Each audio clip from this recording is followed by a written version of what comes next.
Hello everyone, I am Dr. Priyanka Tiwari. I'm a physiotherapist by profession. आज हम लोग बात करने वाले हैं एक बहुत ही इम्पॉर्टेंट मुद्दे की, जिसे हम कहते हैं different types of pains in the body post Covid. Right now Covid पे आप लोगों ने बहुत सारी बातें ऑलरेडी सुन रखी हैं, चाहे उसकी बीमारी हो, इलाज हो, वगैरह वगैरह.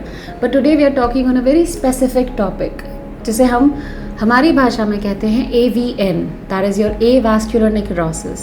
नाम थोड़ा डरावना ज़रूर है, लेकिन आज हमें इसे सिंप्लीफाई करके थोड़ा समझना बहुत ज़रूरी सा हो गया है. अभी सब लोगों ने एक शोर मचा रखा है कि डेल्टा वेव आएगी, थर्ड फेज़ आएगा. ये बहुत बड़ी बड़ी बातें हैं. Life is not about the big things, it's all about the small things. Right now अगर आपके फैमिली में, आपके नेबर्स में, फ्रेंड्स में अगर किसी को भी कोविड हुआ हो, specially in the ranges between the age of 30 and 45 till 50, अगर इस दौरान अगर आपका कोविड और कोविड के सिम्टम्स 2 महीने, स्पेशली 60 डेज़, 58 डेज़, अगर ऐसे उसके सिम्टम्स अगर रहे हों, दैट डज मीन्स कि आपको एक लॉन्ग स्टैंडिंग कोविड हुआ है. ये कोई एक नया वेरिएंट नहीं है. लॉन्ग स्टैंडिंग का मतलब है काफ़ी लंबे अरसे तक कोविड ने आपके ऊपर डेरा डाल के रखा था. चाहे आप नेगेटिव हो गए हों, लेकिन उसके सिम्टम्स आज भी परसिस्ट हो रहे हैं. हल्का सा घुटने में दर्द, हिप में दर्द, कमर में दर्द, कंधों में दर्द अगर आपको महसूस हो रहा हो, तो मेरी सलाह ये है कि प्लीज़ उसे लाइटली ना लें, because this AVN is taking the grounds now. AVN का मतलब होता है, ये एक बहुत ही रेयर सी डिजीज़ हुआ करती थी. इफ़ टॉकिंग प्री कोविड, बहुत कम लोगों को होती थी जो ज़्यादा अल्कोहलिज्म में बिलीव करते थे, सेडेंट्री लाइफस्टाइल्स थी, हाई लेवल ऑफ डायबिटिक थे. अब क्या हो रहा है, ड्यू टू द कोविड हमारी बोन स्ट्रेंथ, मसल स्ट्रेंथ कम हो रही है. मेरे सारे पिछले वीडियोज़ में मैंने आपको यही कहा है, keep moving, keep your self healthy, keep exercising. लेकिन अगर अब आपको इतना सा भी कहीं दर्द हो रहा है, specially in your hip, low waist and knee region, आप प्लीज़ समझें कि आपको हो सकता है कि initial symptoms of avascular necrosis हो रहा हो, जिसे शॉर्ट में मैं AVN कहूँगी. क्या होता है ये AVN इज़ जस्ट लाइक कि हमारी ब्रेन में जिस तरह से अलग अलग न्यूरॉन्स अलग अलग एरियाज़ को सप्लाई करते हैं, एक भी न्यूरॉन अगर डेड हो गया है तो उस एरिया का नर्व सप्लाई ब्लैकआउट हो जाएगा और आपका वो फंक्शन चला जाएगा. सिमिलरली हिप जॉइंट में, ज़्यादातर ये हिप जॉइंट में होता है. सो हिप जॉइंट में जितने भी आपकी वेसल्स हैं वो धीरे धीरे डिमिनिश होकर डैमेज होने लगती हैं, जिसकी वजह से blood supply of the bone damage हो जाता है. खून हमें पूरे शरीर को सप्लाई करता है, लेकिन कुछ ऐसी खून की नसें हैं जो हड्डियों को भी सप्लाई करती हैं. अगर उन हड्डियों को सप्लाई मिलता रहता है तो वो हेल्दीली काम करते हैं, जॉइंट फंक्शंस मेंटेन करते हैं, as well as they maintain the proper pliability of the muscles too. Now if you are talking about blood supplies to the bones, these blood supply to the bones, अब ये आपकी cell को dead कर देंगे. अब पूरा आपका head of the humerus है या हेड ऑफ द फीमर है, अगर उनमें से एक जगह का भी ब्लड सप्लाई चला जाता है तो वो एरिया, वो सेल डेड हो जाएगा. Death of a cell is never good. So हमें नहीं चाहिए है कि वो जो सेल है वो डेड होकर पूरे हिप जॉइंट को डैमेज करे. लोग कहते हैं ठीक है, इट्स फाइन, हम तो THR करवा लेंगे, TKR करवा लेंगे, total replacements of the surgeries. But अगर हम लोग सही टाइम पे इलाज कर लेंगे और अपने ओरिजिनल जॉइंट्स को बचा पाएंगे, तो why to go for a surgery. Number 1. Number 2, surgeries are always very extreme things. थोड़ा भी पेन होने पर इमीडिएटली, एक इसका बहुत बड़ा एक डायग्नोस्टिक फैक्टर ये है कि ये आपको एक्सरेज में नहीं दिखाई देगा. It has to be done that, या तो आप कैट स्कैन लें, that is your CT MRI ही आपको बता सकते हैं confirmatory diagnosis of AVN. So आपको थोड़ा भी दर्द होता है, अपने डॉक्टर से बात करें और सीधे MRI करवाएं कि अगर इनिशियल सिम्टम्स होगा तो आप 6 हफ्तों में बिल्कुल ठीक हो जाओगे.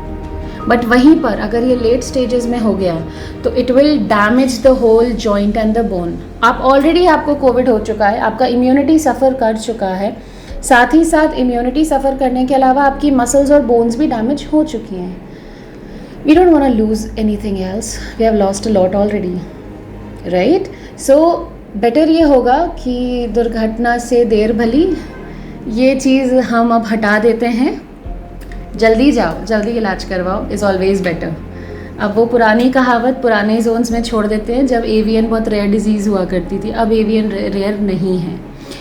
बड़े बड़े मेट्रोज़ में, हमारे शहर में भी कई सारे केसेस आ रहे हैं लॉन्ग स्टैंडिंग एवियंस के. ठीक है, चलो मैंने समस्या तो बता दी, अब उसका इलाज भी की बात कर लेते हैं. पहला इलाज ये है, talk to your doctor. He will prescribe you the right direction towards your pain. Early diagnosis हो जाएगा तो आप ठीक हो जाओगे. नंबर 2, एक बार जब उनकी मेडिकेशंस का डोसेज ख़त्म हो जाता है, आपको पेन ख़त्म हो जाता है, immediately go to your physiotherapist whosoever it is and get your proper muscle pliability back, proper muscle strength back, proper joint functions back. और ये काम आपका फिजियोथेरेपिस्ट ज़्यादा अच्छे से कर सकता है. गूगल देवता को हमने बहुत डॉक्टर बना दिया है. अब उन लोगों में इन्वेस्ट करते हैं जिन लोगों ने एक्चुअली अपनी ज़िंदगी सिर्फ इसी काम में इन्वेस्ट करी है. सो मेरा एडवाइस ये रहेगा कि इस बार डायरेक्टली अपने ऊपर कोई भी एक्सपेरिमेंट करने से पहले आप प्लीज़ डॉक्टर के पास जाएं. Let's not make this avian the second problems after the fibrosis of your lungs, cardiomyopathies. मतलब 80% लोग मर रहे हैं सिर्फ कार्डियक प्रॉब्लम्स की वजह से या लिवर डैमेज की वजह से, और जो बचे कुचे हैं वो फाइब्रोस्ड लंग्स के साथ जी रहे हैं. एक हड्डी तो छोड़ दें जो शायद फिट रहे. So please focus on your joints and let's talk about the exercises. अगर हम लोग अभी फ़िलहाल, आपका पेन जा चुका है, आपका दवाइयों का डोसेज ख़त्म हो चुका है, प्लीज़ उसके बाद ही कोई एक्सरसाइज शुरू कीजिएगा. कुछ लोग होते हैं जिन्हें शायद वॉकिंग, रनिंग, साइकिलिंग की डेली हैबिट में आदत होती है. It's good to have a good habit, but कुछ आदतें शायद लाइफ लॉन्ग डैमेजिंग हो सकती हैं. उसको रियलाइज़ करने का टाइम आ चुका है. So it's better that you realise कि आपकी आदतें गलत हैं. Take a break. कोई आपको हमेशा छुट्टी पे जाने को नहीं बोल रहा है. Take a break, get yourself treated, go ahead with your programmes. Now let's talk about the treatment. मेरा एडवाइस आप सबसे ये रहेगा कि हम पास्ट को तो बदल नहीं सकते. अगर आगे होने वाली कोई भी कॉम्प्लिकेशंस होती हैं तो I want you guys to start with your breathing exercises. एक छोटा सा इंस्ट्रूमेंट है जिसमें 3 बॉल्स हैं, एक पाइप है, और हर डॉक्टर कहता है इसको करना ज़रूर. हम हॉस्पिटल से निकलते से घर जाते हैं और उसके ऊपर एक कहीं कोने में रखी हुई कबर्ड में धूल खा रहा होता है. उसको निकाल लो, स्टरलाइज कर लो and start using it. Because वो एक लौता इंस्ट्रूमेंट है जो बिना किसी दवाई के, बिना किसी मेहनत के, ट्वाइस या thrice of a day use करने की वजह से आपके लंग्स फिट हो सकते हैं. लंग्स फिट रहेंगे तो आप फिट रहेंगे. एक्सट्रीम एक्सरसाइजेज और एक्सट्रीम पे जाने के पहले please move your joints, move every muscle of your joints. All you need is to, आपने जैसे आप कमर में दर्द इसलिए हो रहा है क्योंकि आपको एक स्टैटिक पॉस्चर, आपने बहुत लंबा बेड रेस्ट किया है, तो आप कमर की सारी कसरत करें. अपनी मर्ज़ी से कोई भी कसरत करना कभी भी किसी के लिए अच्छा नहीं होता है. नो मैटर गूगल कितना कुछ बता रहा हो या इंस्टाग्राम पे कितने ज़्यादा इन्फ्लुएंसर्स क्यों ना हो. ट्रस्ट मी, मेरे भी कई फ्रेंड्स हैं. शुरू तो उन्होंने CA और MBA करने से किया था, लेकिन आज सब लोग फिटनेस एथलीट और ट्रेनर्स बने पड़े हैं. No offence, sorry friends, but that's not true. Authentic places से एडवाइसेस लें and that will be really good for you. Breathing exercises, movement of your joints, positions like bridging, जो मैं पहले भी बता चुकी हूँ, bridging, leg movements, hand movements, neck movements, slow and steady. Sometimes you have to slow down to recover more. Fast and Furious movie अच्छी है, life नहीं. So slow down and enjoy each and every muscle movements of your body. इससे ये हो सकता है कि अगर हम ब्रीद फ्रेश करेंगे, हमारे लंग्स फिट रहेंगे, तो हमारी मसल्स सही रहेंगी. Consult everything, for everything please consult a physiotherapist for your upper body exercises, lower body movements and core training exercises.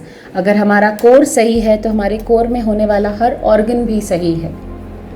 कहीं ना कहीं हमारा हिप जॉइंट जुड़ा हुआ होता है हिप बोन से, और हिप बोन जुड़ी हुई होती है कमर की हड्डियों से. सो टेक्निकली हिप की फिटनेस हमारी कमर की फिटनेस से डायरेक्टली रिलेटेड है. Slow movements, breathings will always be good for you, and core training exercises. ये सब typical terms हैं, प्लीज़ इन्हें गूगल मत कीजिएगा. Try and talk to your therapist. They are really good people. And with this, I'd like to say thank you for listening to me, and I will be really happy if you really follow these advices, क्योंकि ये सारी advices current research based हैं. 2021 में होने वाली Covid और musculoskeletal related हर research का ये एक्सट्रैक्ट है. So I'll be really happy if you follow the advices given by me. Thank you so much.